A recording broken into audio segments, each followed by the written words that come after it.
बिस्मिल्लाहिर्रहमानिर्रहीम। अस्सलाम वालेकुम। मैं हूं अब्दुल कयूम और आप देख रहे हैं हमारा YouTube channel smart legal experts. आज का हमारा लेक्चर बहुत ही अहम है। आज का हमारा जो टॉपिक है वो मैरिज के हवाले से और स्पेशली सेकंड मैरिज क्या है, और इसमें हम दो पॉइंट्स डिस्कस करेंगे। एक ये कि अगर आप सेकंड मैरिज करना चाहते हैं तो सेकंड मैरिज करने की ग्राउंड्स क्या हैं और कहाँ से आपको सेकंड मैरिज की परमिशन मिलेगी और परमिशन लेने का प्रोसीजर क्या है, कैसे आप सेकंड मैरिज की परमिशन ले सकेंगे और कौन सी वो वजूहात हैं जिनकी बिना पर आपको सेकंड मैरिज करने की इजाज़त दी जाएगी। अगर आपकी पहली बीवी अगर सेकंड मैरिज की इजाज़त नहीं देती तो आप किस अथॉरिटी से सेकंड मैरिज की परमिशन का लेटर या सर्टिफिकेट ले सकते हैं और किन सूरत हाल में, किन वजूहात में आपको वो सर्टिफिकेट या लेटर मिलेगा।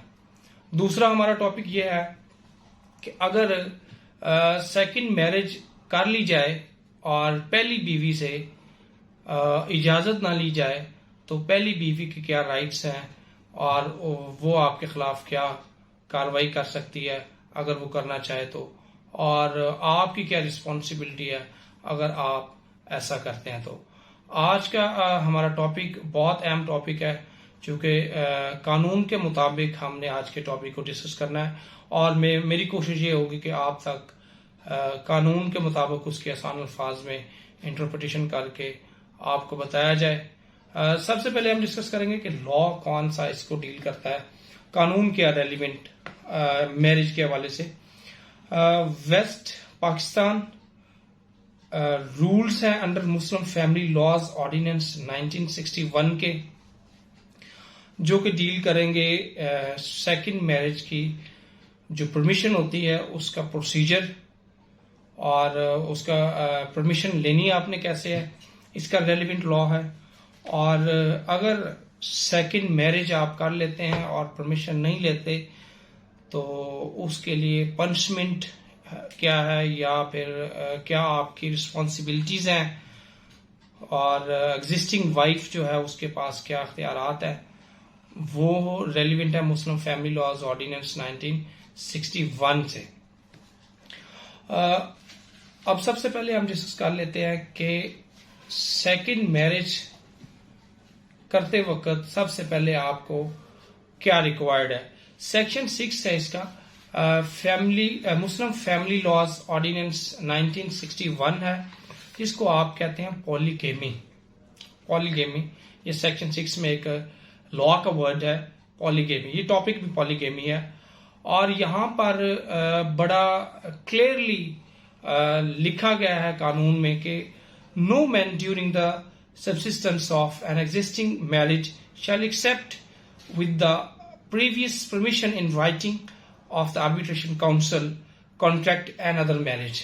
यहाँ पे क्लियरली लिखा है कि कोई भी बंदा आर्बिट्रेशन काउंसिल की परमिशन के बगैर सेकंड मैरिज नहीं कर सकता।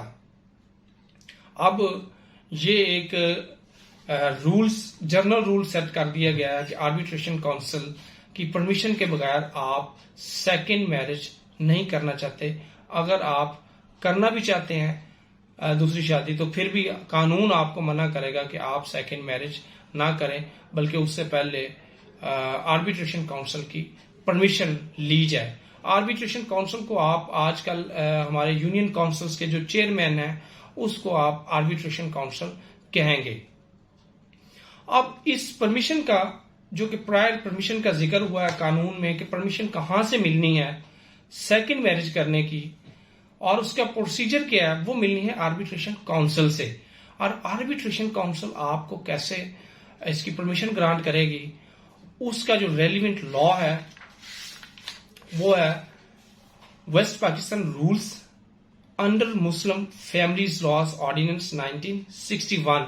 इसका सेक्शन जो है वो 14 है पॉलीगेमी के हवाले से, और यहाँ पे प्रोसीजर बताया गया है कि आप सेकंड मैरिज जब करते हैं तो आपने परमिशन कैसे लेनी है, कैसे अप्लाई करना है और आपको परमिशन किन ग्राउंड्स पे मिलेगी। इसका सेक्शन 14 है।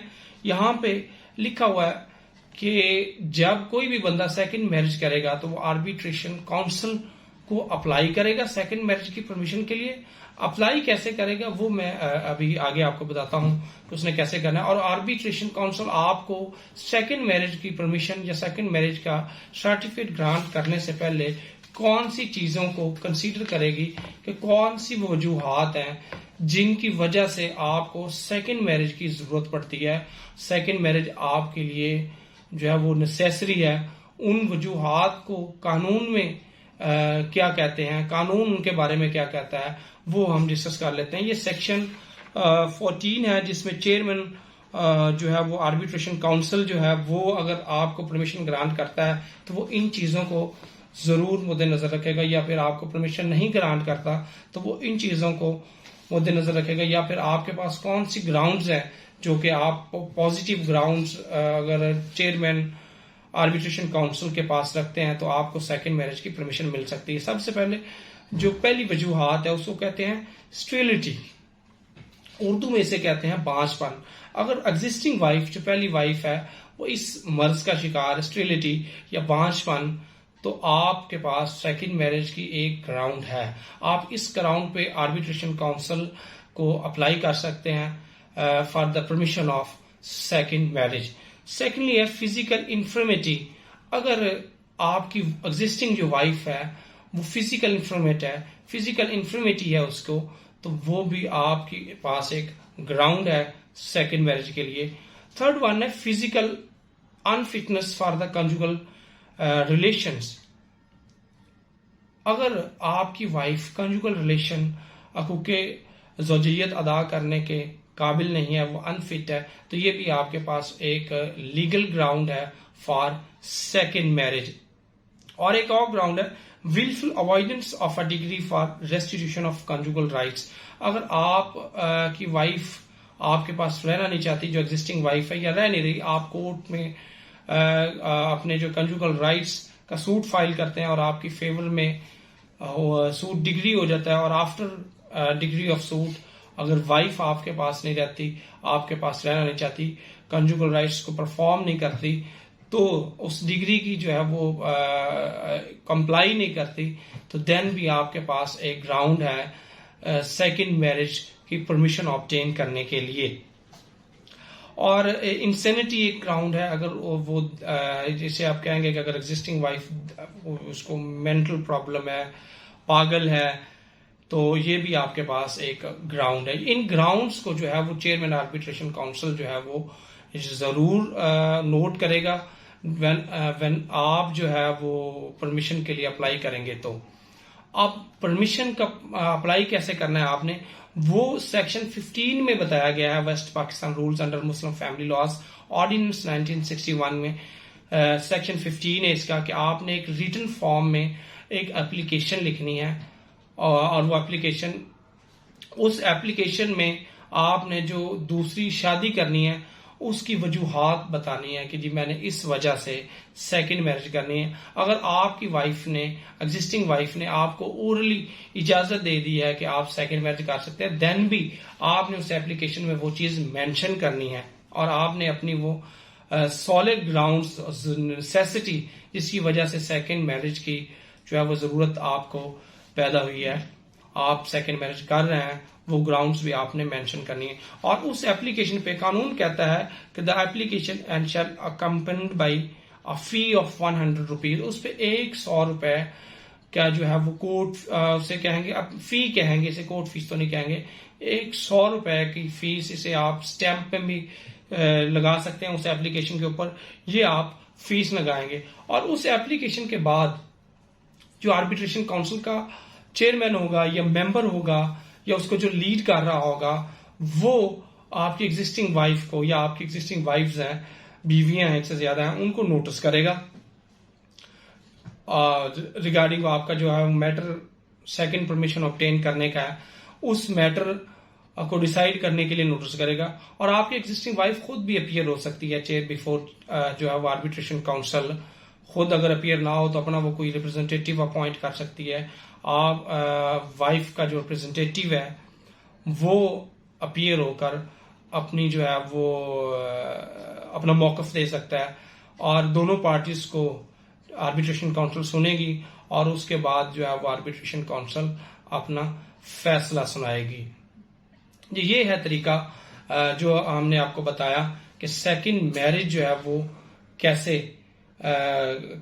सेकंड मैरिज का जो है वो आपने परमिशन लेनी है तो वो कैसे लेनी है। अब अगर आपको परमिशन का सर्टिफिकेट मिल जाता है, वो सेकंड मैरिज परमिशन सर्टिफिकेट आप कहेंगे, अगर आर्बिट्रेशन काउंसिल आपको दे देती तो देन आपके ऊपर कोई कानूनी बाहर नहीं है, आप सेकंड मैरिज कर सकते हैं। अगर कोई बंदा दूसरी शादी कर लेता है और फर्स्ट वाइफ से वो सेकंड मैरिज की परमिशन नहीं लेता तो उसके लिए लॉ क्या कहता है, लॉ में उसके लिए क्या तरीकाकार है, लॉ उसको कैसे ट्रीट करेगा, आपके पास एज ए वाइफ क्या अख्तियारात हैं, क्या राइट्स हैं और कौन सा फोरम है जिसको आप अडॉप्ट करते हुए अपनी कंप्लेन या अपने राइट्स को इन्फोर्स करवा सकती हैं। इसको सेकंड मैरिज की अगर परमिशन, विदाउट परमिशन कोई भी बंदा सेकंड मैरिज कर लेता है तो उसके लिए क्या है, सेक्शन 6 जो है वो polygamy Muslim family laws ordinance 1961 में ही इसको एक्सप्लेन किया गया है कि in case of not obtaining the permission of second marriage from the first wife या एग्जिस्टिंग वाइफ, देन उसके लिए कानून क्या कहता है। इसमें सेक्शन जो है वो 6 का सब सेक्शन 5 है। सब सेक्शन 5 में ये चीज मेंशन है कि अगर कोई भी बंदा सेकंड मैरिज करता है और फर्स्ट वाइफ से सेकंड मैरिज की परमिशन नहीं लेता, मतलब आर्बिट्रेशन काउंसिल उसको सेकंड मैरिज की परमिशन नहीं देती या वो आर्बिट्रेशन में सेकंड मैरिज की परमिशन के लिए अप्लाई ही नहीं करता, सेकंड मैरिज की परमिशन ऑब्टेन ही नहीं करता, तो देन उसके लिए कानून क्या है, उसकी रिस्पॉन्सिबिलिटी क्या है। सेक्शन 6 जो है वो मुस्लिम फैमिलीज लॉज ऑर्डिनेंस 1961 का सब सेक्शन 5 है। वो कहता है any man who contracts another marriage without the permission of the arbitration council, कोई भी बंदा जो आर्बिट्रेशन काउंसिल की परमिशन के बगैर सेकंड मैरिज करता है, कोई और शादी करता है, एक बीवी के होते हुए या एक से ज्यादा बीवियां हैं तो उनके होते हुए और शादी करता है और आर्बिट्रेशन काउंसिल से परमिशन नहीं लेता, तो उसके लिए कानून क्या है। सबसे पहले तो वो क्या करेगा, shall pay immediately the entire amount of the dower whether prompt और डेफर्ड। अगर उसके जिम्मे पहली बीवियों का या पहली बीवी का कोई हक महर है, वो प्रॉम्प्ट है, डेफर्ड है, जिसे आप मुअज्जल या गैर मुअज्जल कहते हैं, प्रॉम्प्ट है या डेफर्ड है, तो उसको फौरन अदा करेगा। वो जितना भी पेंडिंग है उसको फौरन अदा कर देगा। जैसे ही सेकंड मैरिज विदाउट परमिशन की तो वो हक महर जो उसके जिम्मे अभी है उसने अदा नहीं किया तो वो फौरन उसको अदा करेगा। सेकंड वन है, अगर वो हक महर अदा नहीं करता तो कानून उस हक महर को रिकवर करवा के देगा। कैसे? As a arrear of land revenue by force. उसके मोड्स बताए गए हैं, और भी मोड्स हैं वो हक महर रिकवरी के लिए। एक और रेमेडी मौजूद है फर्स्ट वाइफ के पास कि अगर बंदा सेकंड मैरिज विदाउट परमिशन करता है तो मुस्लिम फैमिली लॉज ऑर्डिनेंस में ही एक रेमेडी प्रोवाइड की गई है। एक कंप्लेन की ऑप्शन मौजूद है जिसको आप प्राइवेट कंप्लेन भी कहते हैं, इस्तगासा भी कहते हैं फौजदारी लैंग्वेज में। प्राइवेट कंप्लेन की रेमेडी मौजूद है, आप प्राइवेट कंप्लेन फाइल कर सकते हैं उसके खिलाफ। ये सेक्शन 6 सब सेक्शन 5 का सब सेक्शन बी है। On conviction upon complaint by punishable with simple imprisonment which may extend to 1 year. 1 साल की सिंपल इम्प्रिजनमेंट भी उस बंदे को हो सकती है जो फर्स्ट वाइफ की परमिशन के बगैर या आर्बिट्रेशन काउंसिल की परमिशन के बगैर सेकेंड मैरिज करता है। इसका पहले फाइन भी साथ था, पहले 5,000 रुपीज फाइन था। अब जो है वो पंजाब में अमेंडमेंट आ गई है, कन्विक्शन जिसमें 1 ईयर ही है, और फाइन को एक्सटेंड करके ज्यादा करके 500,000 रुपीज कर दिया गया है। 500,000 रुपीज फाइन है अगर आप सेकेंड मैरिज करते हैं without permission of first wife. आपको 1 साल की कैद है, सिंपल इम्प्रिजनमेंट, 1 साल की कैद, और फाइन भी हो सकता है 500,000 रुपीज तक का। Thank you so much.